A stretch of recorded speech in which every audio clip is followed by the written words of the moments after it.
Welcome to State of Ed, a podcast about education inside the classroom and out. My name is Marc. And I'm Nick Simone. How you doing today, Nick? Doing very well. How are you, Mark? Can't complain. Can't complain. The world's a little bit topsy-turvy, but we're figuring it out one day at a time. We're very, very pleased to have as our guest today Dr. Aditya Nagrath, who is the founder and CEO of a math learning platform called Elephant Learning. And I know we're very interested in finding out a lot more about Elephant Learning and how it works and how it helps kids learn math. So without further ado, welcome to the podcast, Dr. Nagrath. Hi, guys. Thanks for having me. It's our pleasure to have you. So if you wouldn't mind starting off and sharing, what's your background in mathematics and mathematics education? I graduated from the University of Denver with a PhD in mathematics back in 2008. It was in math and computer science. And I got started maybe with mathematics education in 2016. So one of my professors approached me and, they had some software that was kind of already out there that was teaching children mathematics at the pre-K level. And what we wanted to do was we wanted to try to build something that we could put out there that would target kind of the parents. And in the process, I kind of learned mathematics education. Mark and I are both social studies teachers, but I think we both have math backgrounds early on. Mark, you taught math, right, for a year or two, or a couple of years? Yeah, more than that, yeah. And I actually always thought I was going to be a math teacher. And then I changed once I got to college. I couldn't even tell you why. I just shifted gears to social studies. Well, as a student growing up, what type of math student were you? And just in general, what type of personality did you have in the classroom? Well, I think I was an inquisitive student. People tell me that I was a curious kid, like when they come back and tell me what I was like when I was a kid. And I kind of remember being curious. And at the same time, I remember sometimes just getting in trouble because of that. A math student, I remember early on just kind of making a lot of mistakes. Like maybe I kind of understood it, but like I would add wrong on a test or something like that. And then someone somewhere would be upset and be like, well, this, you should have been able to do this kind of thing. And then I kind of remember also in the third grade that like I needed some more help. And then I think, like some sort of a fight or flight kicked in, and then it became, oh, I'm going to try to do this like seriously. And I wanted to be in the advanced math course in fourth grade. That's what I remember. I wanted to be in the advanced math course, and I didn't get in by one question. So I missed it by one question. And so what I did was I sat, first I asked the teacher, I was like, come on, it was one question. You got to let me in this. And she was like, no. Okay, so I was like, fine. So like the advanced math course met in the back of the room. And so like what I would do is I decide I'll sit in the back of the room so that I can hear what they're talking about during the advanced math course. And then ultimately what I found out was they just went faster and they just did more problems from the book. So I just read the book, and then I figured out that like division is just like the inverse function for multiplication. I mean, I didn't say it that way, obviously, when I was a kid, but like that's what it is, right? So I was like, oh, so it's kind of like multiplication backwards. So like, then once you got the idea, the concept of it, then after that, it's kind of smooth sailing. So to summarize, you're an individual with a PhD in mathematics who's created his own company, but somehow one question on an exam in third grade kept you out of the accelerated version of math. Well, it's even weirder than that. I didn't even want to be a PhD in mathematics. So I went to university and I got a degree in computer science, and it just turned out that like you had to get minimum credit hours for a math minor, and I was okay with that because I was pretty math heavy, all through high school. And basically what happened was I wanted to go to Brown University for computer graphics, which of course is very heavy in linear algebra. And I didn't get in because one of my recommendation letters didn't get sent. And it's not that the professor wouldn't recommend me, he just forgot to send it. Oh my. So I got a TA then at the University of Denver as a computer science major. So it was a PhD in mathematics and computer science, but you could choose a focus, either mathematics or computer science. And at some point, like that TA was no longer available. But what it was politics between the math and computer science departments in the university at the time.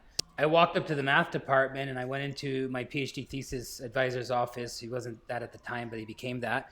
And I said, well, I don't think I'm going to school here next year. And he's like, well, why is that? I was like, well, the computer science department's out of TAs. And he's like, well, the math department has TAs. So I was like, there you go. So now I got a PhD in mathematics because I couldn't get a TA in computer science because of politics at the University of Denver. But it is what it is. What are some of the reasons that you think students are having such difficulties in math that would really propel you to create a program like this? Well, actually, that's part of the founding story. So when I first met with the professor, he said, well, I want to take this to schools. And I'm like, yeah, dude, I'm sorry. I don't see schools buying this because I'll be honest with you. I'm one of a million emails landing in this guy's box selling the exact same thing that you're selling. Why should they choose us over you, right? So like this is after like 5 or 6 years or 7 years running the contract software engineering business that I was running before Elephant Learning. And so like and then he said, well, but students need this. And I'm like, yeah, but you know what? Like I was a TA over at the University of Denver, and for basically the entire time I was that, as far as I could tell, most of the students didn't want to be in the room, right? Like sometimes you had math majors in the room and they wanted to be in the room, but most of the time they didn't want to be there. So it's really challenging for me to see a market for what you have here. So this is what he told me. He said, 4 out of 5 students start kindergarten unprepared for the kindergarten curriculum. And I was like, holy smokes, dude, that's a hard thing to believe, honestly. Like what does that even mean? Could you dig into that a little bit for me? So he says, well, kindergarten expects that the student is able to count to 10. And what that means to kindergarten is, give me 10 things. The student slides over 10 things and stops on 10. And I said, oh, okay. But most parents probably think counting to 10 is saying the numbers 1 through 10. And he's like, exactly. So I said, okay, well, there's definitely a skill gap there, right? I can see that in one case, they could just be saying the numbers out loud. But in the other case, they really understand what 10 is. And so that's the language gap that occurs at kindergarten. And the thing is that it does not appear that students ever catch up from this. And so like what ends up happening is you might have a student that goes into first grade and now they didn't really have a strong understanding of the numbers. Kindergarten really starts at the teens. So like, right, like they're playing catch up immediately. And then now they're doing addition and subtraction, which is a brand new hoop to jump through. It's a brand new word for them to learn. And more than that, because the emphasis is on passing the standardized exam, it becomes about how do I do this? And it's not even anybody's fault because honestly, that's literally just, that's how I learned math. That's how you learn math. It could be just generationally, this is how we learned math. But it turns out when you get to the graduate level of mathematics, right, you begin to really understand how much of a language it is, how much of a jargon it is, right? Because they're defining new terms, they're redefining symbols as different things. So like we're really exercising as a language. So once we started to switch from thinking about it as how do you do this to how do I get the student to understand what it is, well, then you can do really amazing things, right? Because a student can understand what the numbers are. They can understand what addition is. If they can understand what addition is, then multiplication's not that far off.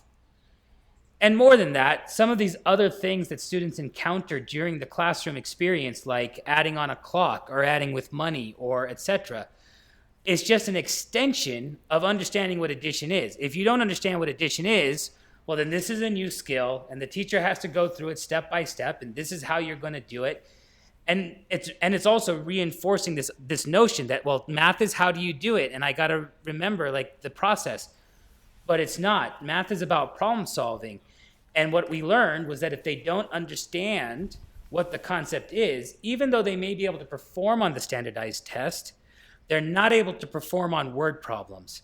And so actually the problem gets passed along all the way to algebra. So when we move to algebra, we've gone from base definition, right? So like the numbers, addition, subtraction, multiplication, division, fractions, right? These are base definitions. To now we're going to use that language in mathematical sentences to pose problems for you to start to solve within this context of that language. and the game fundamentally changes. And if the student didn't understand what came before it, like all of it, right? Like to some degree, right? Then when you start to put things in front of the x, like 3/4 times x, well, I didn't understand what a fraction was. I'm kind of fuzzy on multiplication. There's not a times table for me to memorize in order to figure out how to solve this. It kind of becomes game over. And so that's why ultimately we see the statistics that we see, where we have the students all through elementary school, and then all of a sudden they hit middle school, and now we don't compete against the rest of the world. So what we set out to do was we set out to create an application that would automatically give the student the experiences that they need to have to understand those base definitions.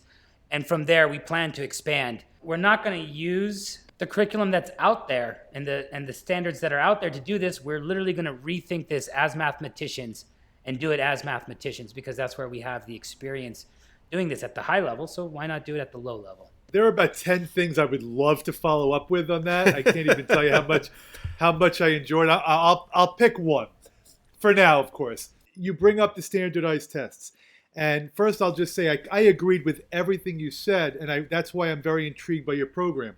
I've had disagreements with educators because lately one of the pushes has been to get all students accelerated in math and every subject. Now, in other subjects, it doesn't bother me. But in math, the problem I have is just because kids passed some arbitrary state exam doesn't mean that they understand the math. And then the obstacle is we're advancing them to another subject where they're not prepared. So some administrators think, but look, they've passed an exam, but that doesn't mean that they're proficient. In other subjects, I understand that. But in math, because it keeps building and building, my frustration is they think that we're opening up opportunities for kids in the future. We're actually setting them up for further failure. That was my opinion, of course, but it built on what you said. So your program, it sounds like you're trying to bridge that gap for kids who are motivated on their own. Is that correct? That you can help them? Okay, so if you want to explain how because I love how you say it's not based on a curriculum. Yeah. It's based on skills and a language. The analogy with the language is brilliant. So how does your program, what's the mindset of what you're trying to accomplish with that? Right. So, I mean, what we actually did was we went and looked at the research that was already out there from early age education researchers and scientists, right? And what it is that they said would be effective. And what they were doing was basically experience-based learning. And it makes perfect sense, right? So like, think of the numbers as a language, right? Those are your vocabulary words. But then think about who you're teaching that to. You're teaching that to a 4-year-old. They don't have a lot of language, right? So they're learning it by inference. And what I like to do is I like to make a comparison to the colors. You can't teach your child the colors through explanation, but that's how we're trying to teach math in the classroom. You see what I mean? And so like, what you can do is you can show a child red things, a lot of red things, and then you call it a red truck, a red ball, right? And now they start to pick up that it's the color of the shirt, right? That's what he's talking about now. So that's what they got to do. And they got to do that now with quantity, right? So that's kind of the hard part. But then the same thing has to happen for addition. They have to have the experience of getting more or taking away. And we have to use that language because that's what helps then connect it to what the teacher's saying in the classroom, right? Like 5 + 4 is give me 5 things, give me 4 more things. Like how would you say it in a classroom besides that? But if the student hadn't had that experience, you're talking about an abstract problem that they had to solve, right? They have to get the 5 things. They have to get the 4 more things. They have to count all the things. They have to have the experience doing that kind of over and over and over again to start to trust that, you know what, I've done 5 + 4 so many times, like driving a car, right? That now I just know 5 + 4 is 9.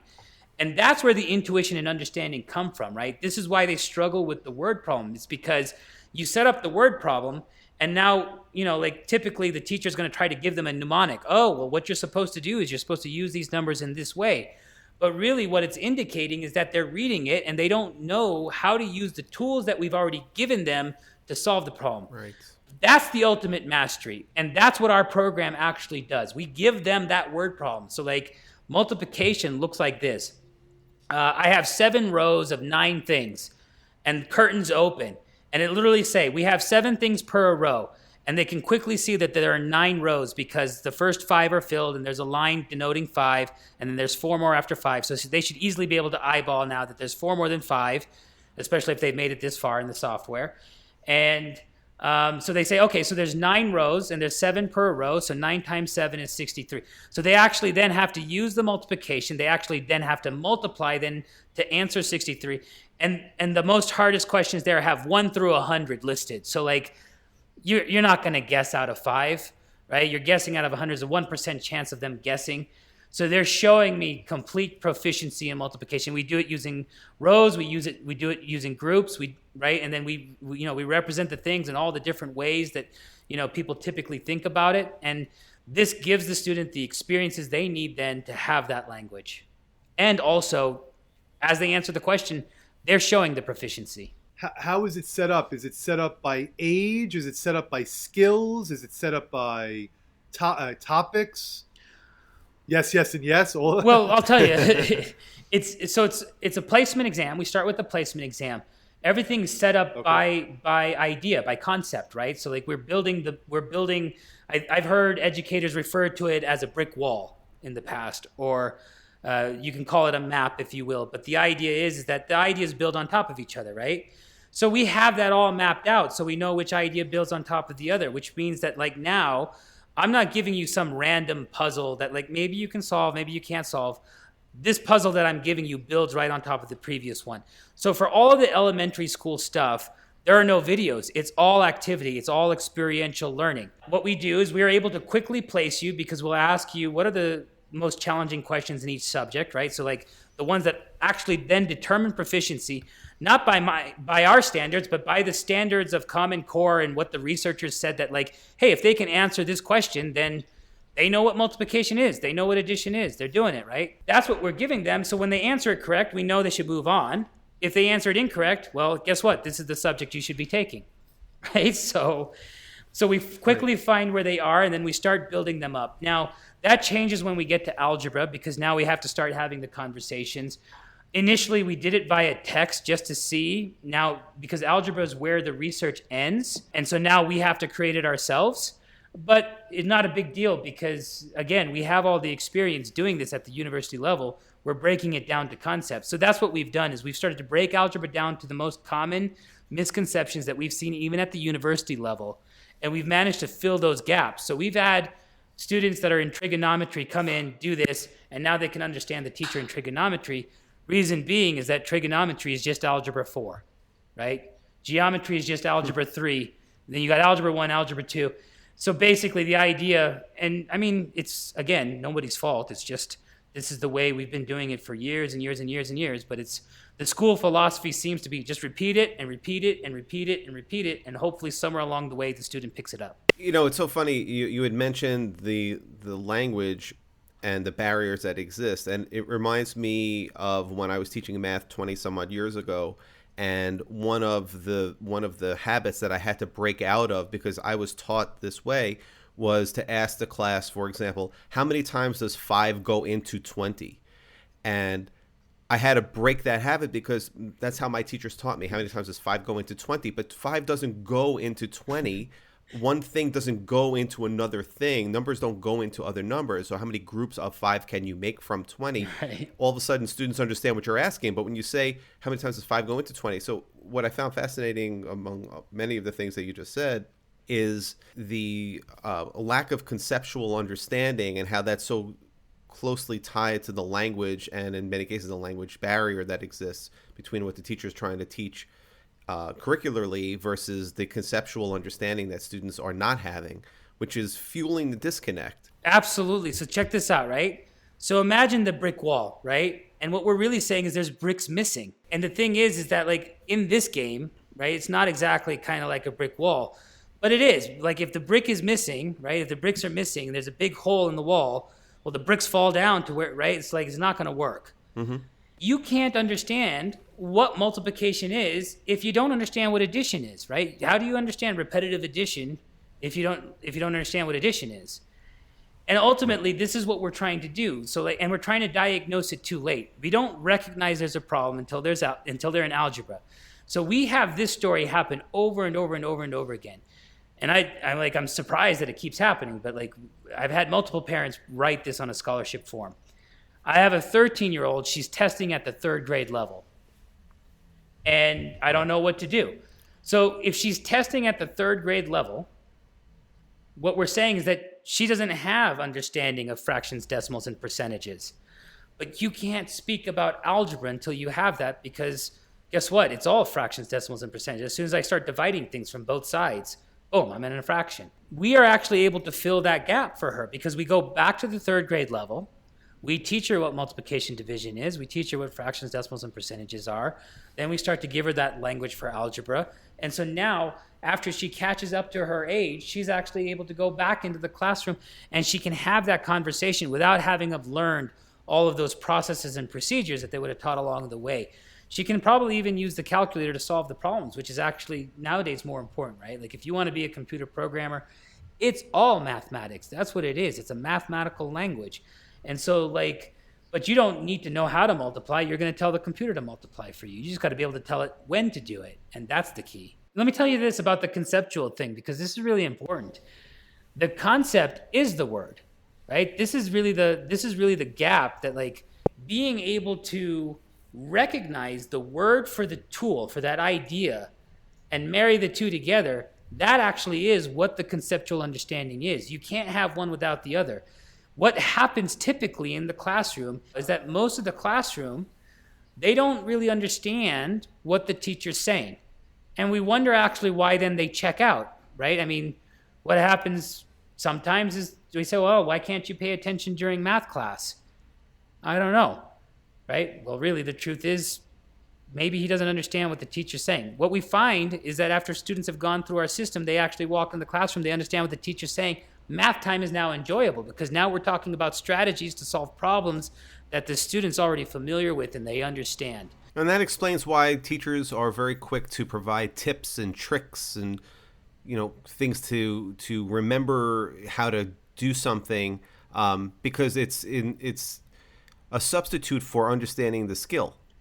I think from the teacher's perspective, it's a completely different thing, right? Because, like, for example, as a TA, when a student came in and they didn't understand algebra, but they're in calculus, my mindset is, yeah, but you don't have the prerequisites, right?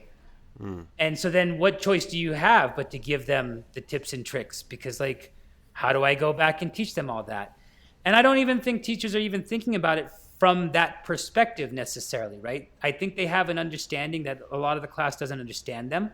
But the problem is that they do have to maintain their curriculum. They do have to prepare for standardized exams. These are requirements. They can't not do it. And in fact, the system rewards them by it. I've heard that, like, in some districts, your standardized test scores determine your raise for the next year. So, like, then what are you going to do, right? I'm incentivized to do it. From a leadership perspective, it's not even correct. So it's hard to say, like, hey, you know, like the teachers are just giving them tips or tricks. But, you know, what we do for the teacher is we help them understand what the understanding level is for the students. So if they have students that don't have the prerequisite materials, those students are something that they could segment so that they could talk to that group. Because the real problem with the conceptual stuff is it has to be one-on-one. I have to talk to you in order to understand that you don't know what the word means, right? Like, you got to reflect it back to me and wait a second, you didn't use that word in the way that, like, we typically use that word. And like, when it's 30 to 1, 40 to 1, it's impossible to get the one-on-one time. It's impossible to figure out where you should focus the one-on-one time. It's hard to diagnose. Our system does all of that for you. We literally figure out their level through the placement exam. We show you on an easy graph which students you should be talking to. We made an easy way to segment them into folders so that you can even prepare 2 or 3 lectures if you wanted to, right? So I'm going to work with this group on addition. I'm going to work with this group on multiplication where we are, and this group's ahead. So I'm going to make them the advanced class, and I'm going to give them some more, like, complicated stuff. And then we also have, like, the teacher training is actually directly there for each subject that we see the student in. So, like, we provide the teacher training that you would have gotten if if you would have gone and taken a course for that grade level from, like someone who's taken this research and turned it into teacher training, we basically provided that for the teacher right there at the student's level. So altogether, this becomes something where now the one-on-one time can be focused at the student's level based on where our system says they are. So you're providing them the help they need. And more than that, you can focus on basically exception management, right? Like, oh, these are the students that are stuck in the system because they're using it a lot, but they're not progressing. So maybe I should go check on them and make sure that I give them the hint they need to get the idea. I was going to ask you a question about the calculator, but I'll save that for a second. In terms of the program that you offer, is it geared towards parents? Is it geared towards individual students? Is it geared toward teachers, school districts, all of the above? Like, who can purchase the program? And does one price get you access to everything, or is it based on elementary, secondary, post-secondary? We started with a focus on parents, but the dashboard we built for the parent would be an individual profile for the student. So we gave that to the teacher. So the same profile we give to the parent, we give to the teacher, so that all the information that we thought was pertinent for the student to help the parent get them over it is given to the teacher to help them get over it. For the teacher, we made an aggregate dashboard where they can look at the entire class. Right now, the teacher can sign up. There's two ways for them to get students in the system. So parents can share the student with the teacher. So like right now, that's mainly how teachers are coming into our system, is that a student has had success, or maybe they took the placement exam and the parent thinks, oh, I want to share this with my student's teacher so that they can understand what's going on. Or the teacher can then invite a parent in. So like the teacher can say, hey, like you can come and join this, which is one way in. So that's the parent or the teacher doesn't have to pay for that student because it's shared with the teacher. The other way is the teacher can just buy the student. It's $5 per student per month, and scholarships are available. And the idea is, we just give access to the entire system because, again, the problem tends to be that you have fifth graders operating at the third grade level, and we just keep trying to give them the fifth grade materials rather than going back to the third grade level and building them up. So we're the system that would be able to tell you, this is where they are, this is how you're going to build them up. And by the way, if they just use this 10 minutes a day and they take it seriously, they will build themselves up to it. I intend to teach children how to code at the same time as I teach them algebra, because the languages are so married that it doesn't even make sense to teach them separately anymore in my mind.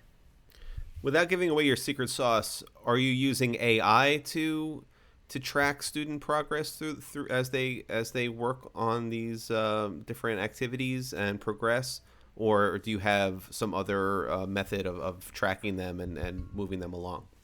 No, we're 100% deterministic right now. We may go back and add AI to try to determine based on their answer maybe what the misconception might be.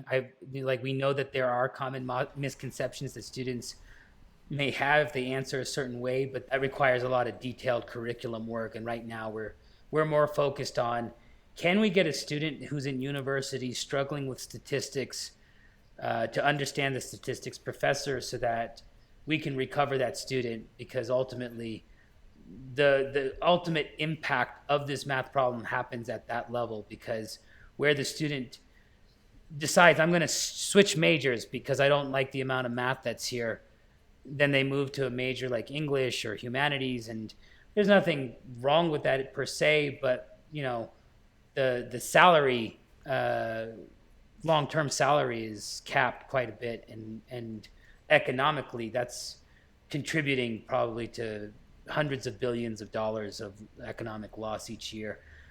I believe I saw a statistic that said something like in 2007, the people who did not graduate high school, which is predicted by 8th grade math scores, had a $300 billion impact. And it's incurred each year with each graduating class. Lifetime value of, it was a lifetime wage calculated out. So they didn't go to college, so they graduated high school, and here's the wage difference. It's a $300 billion gap. Per person? No, I'm kidding. No.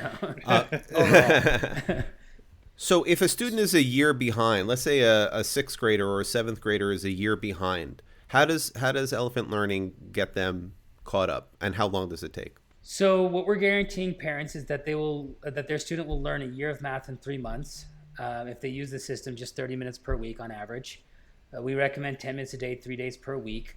The same will happen in the classroom. Actually, it happens a little faster because it ends up being 5 days a week, and it ends up being a little bit more regimented. And the student's a little bit more willing to use it inside of the classroom than outside, right? What ends up happening is we end up seeing the elephant age go up a year. So the way we calculate the elephant age is by the standards. So we found the average age of the student when the standard would typically be taught, and we applied the standards and the age to all of the milestones within the system. And then we averaged the milestones to come in to give us a year on the age. And so what we see is that the age will go up on average a year and a half if they use it 10 weeks, if they use it around 22 to 25 minutes per week.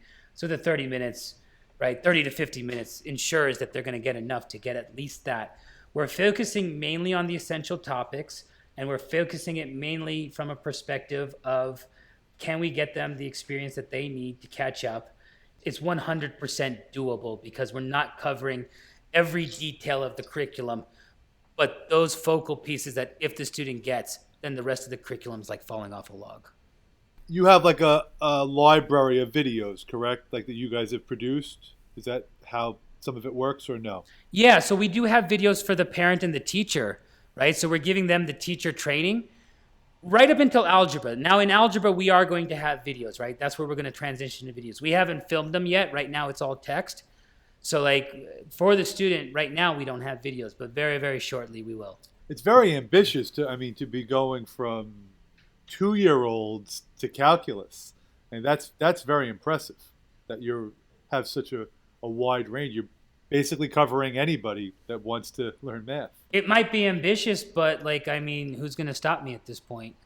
Yeah, it's great. No, Good I meant for as you. a positive. That's amazing. Yeah. It's great. Nick, I know you wanted to ask your calculator question before we run out of time. Yeah, I'm sorry. Yeah, I just, what are your thoughts on students using calculators at a young age, and do you think that it is beneficial? Is it hurting them? My own feeling is, I teach 11th graders primarily.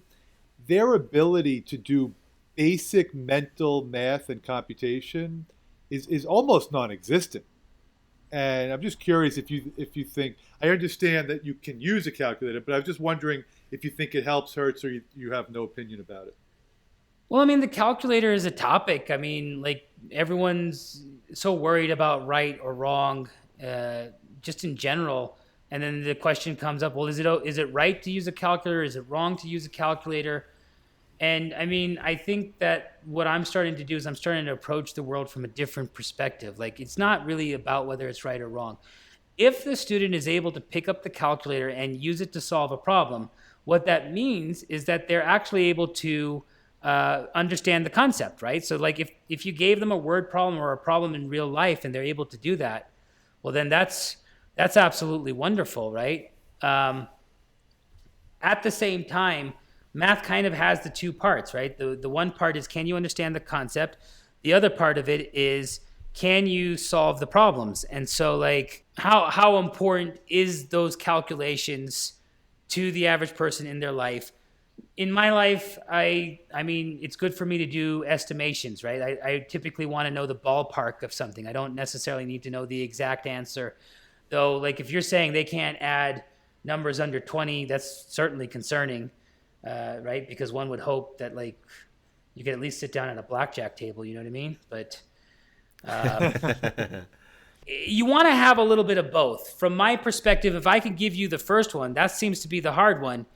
The school's going to give you the second one. From a skill perspective, that person could potentially still program a computer and do it effectively. So I don't know like what the downside is per se, but that depends on them and their life. In your years of doing this so far, and I know that you're still building, you're still growing, but what are your takeaways so far about education and mathematics? What have you gleaned from all of your experiences to this point? It's kind of in our book, Rethinking Math Learning. So if you checked out the book, Rethinking Math Learning, we talk about this. And I think, in the education research space, they have technical terms for this. But like all education appears to break down to language because it's the jargon, right? Like you get a new job and then you have all the jargon of the job. At first, it's a little bit frustrating, but then you learn the jargon and then Now you understand what everyone's talking about. The same thing appears to just be happening in life, right? Like you got a young 4-year-old, I got a 4-year-old at home. I view my main job as teaching him the language. If he can understand the concepts behind the language, if he can understand what people are saying, then his natural curiosity is going to take him in the direction where he's getting energy and he's getting happiness and etc. So that was the main takeaway, is that it doesn't have to be necessarily mathematics. And really, if you think about it, this is what the reading list boils down to: is can you read these words so that they're placing the words within the context of this story, and as you're reading it, you're starting to figure out, oh, yeah, like, and then they have words for different grade levels, right? Like these are first grade words, these are second grade words. It's probably building on top of each other to some degree. So like that's what I've learned, is that basically education all boils down to what we've learned here. And what we've learned here boils down to, can you define it? Can they recognize it in play? And then can they produce it? So like if you took this to vocabulary, right, it's, can you define the word to them? Can they recognize the word being used in a sentence and recognize like, oh yeah, I see the meaning there. And then finally, the third step would be, can they produce the word when they're using it in their own language or writing? Thank you so much, Dr. Nagrath. As always, you can find us at stateofedpodcast.com, where you'll find the links to what we've discussed, including Elephant Learning's website and information about Dr. Nagrath. You can also pick up a copy of Forward Fast, Making Sense of Education in an Era of Rapid Change, wherever books are sold. You can follow me on Twitter at MarcIsix or at marcisix.com. And we'll also put links to Dr. Nagrath on Instagram and on LinkedIn. Dr. Nagrath, thank you so much for sharing your program with us and your thoughts and views on mathematics education. It was very, very enlightening. Please let me say thank you as well. That was a very tremendous program that you have. Really enjoyed every minute of listening to you, and I really think it's the exact type of program that schools need to implement if we really truly are interested in helping students catch up mathematically. So best of luck, and I'll do my best to sell it for you. I appreciate you guys. Thank you so much for having me. I'm glad I could share my story here. Terrific. Thank you.